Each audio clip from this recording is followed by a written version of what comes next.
மக்களே, இன்று நாம் திருக்குறள் 422ஆம் குறளை பார்க்கிறோம். இது திருக்குறளின் பொருட்பால் பகுதியில் உள்ள அரசியல் என்னும் இயலில் இடம்பெற்றுள்ள அறிவுடைமை அதிகாரத்தின் 2 குறள்.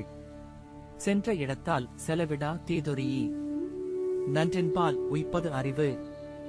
இந்த குறள் சொல்ல வருவது என்னவென்றால், மனிதன் பிறந்த இடம் அல்லது பெற்றோர்கள், கல்வி சூழல் ஆகியவற்றால் எல்லைகளை விதிக்காமல் நல்ல நட்புகள் மற்றும் நல்ல செயல்களின் நலனில் அறிவு உயர்வதாகும்.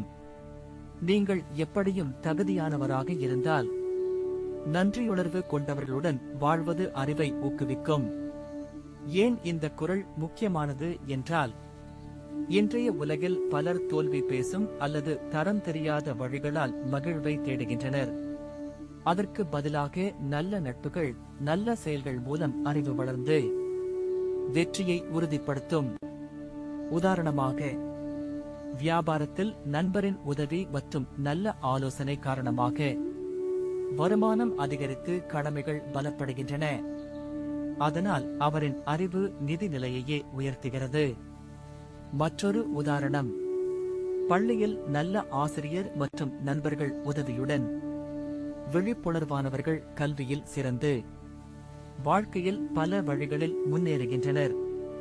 இன்றைய வாழ்க்கையில் இந்த குறளை நாம் பின்பற்றினால், நாம் பெற்ற ஒவ்வொரு நல்ல பால், ஒவ்வொரு நன்றான உறவையும் மதித்து அவற்றில் இருந்து கற்றுக்கொண்டு வளர்ச்சியடைவோம்.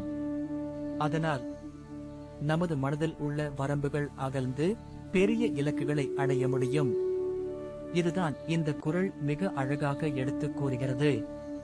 சென்ற இடத்தால் செலவிடா தீதொரீஇ, நன்றின்பால் உய்ப்பது அறிவு.